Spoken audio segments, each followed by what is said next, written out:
How's the transition to first base going? How do you feel? It's going good. Yeah. I feel really good about it. Just trying to get all my reps in, trying to work as hard as I can to become more comfortable first base. But things are going really good right now. What's the one thing that surprised you from a difficulty standpoint? And on the opposite end, what's the one thing like, well, I got this? I would say throws, since I was seeing it for the other perspective as a easy thing, and throws are kind of like moving me free and catching pickup and that kind of stuff. It's not hard, but it's kind of different. I know I can do it, but because I have really good hands, but like those is kind of difficult. Ground balls, I feel like I'm gonna be good.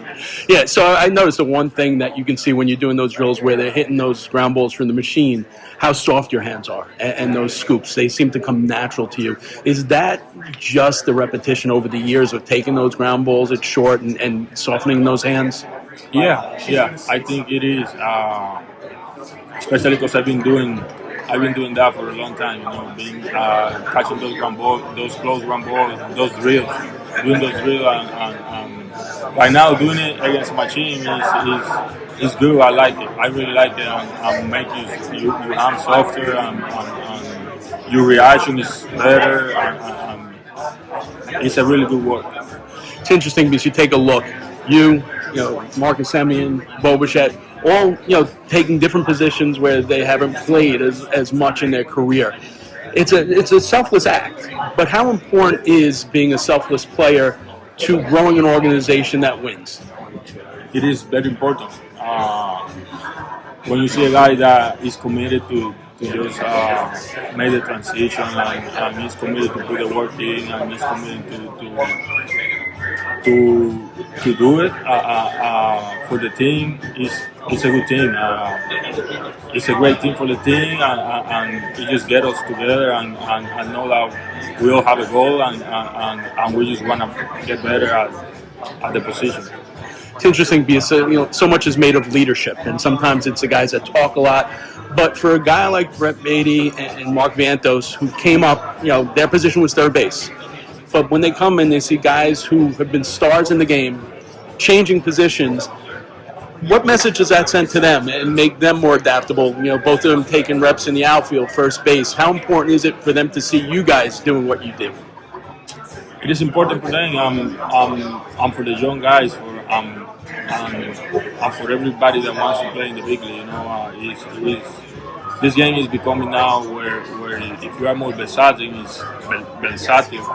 is better. So I think the more position you can play and play as good is gonna be good. It's good to play just one position and be the greatest over there, but the more position you can play, the more opportunity you get, and it's really good for the team. One of the things I asked you about on your introductory press conference was the nickname, George.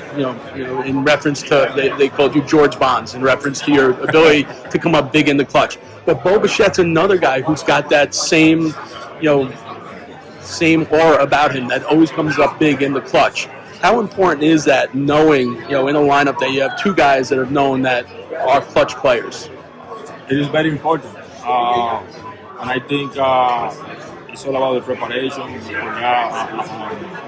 I know Bob. I play against him a lot. I know he's a really good player.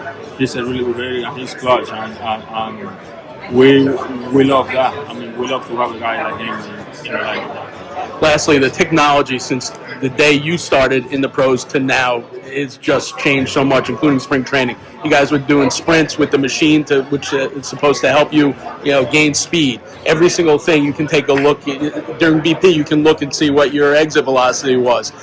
Do you think all the tech is there a fine line between embracing that technology or knowing that when you're in the cage, I just barreled up that ball, I don't need to look at the screen?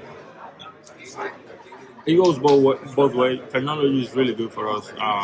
It's there.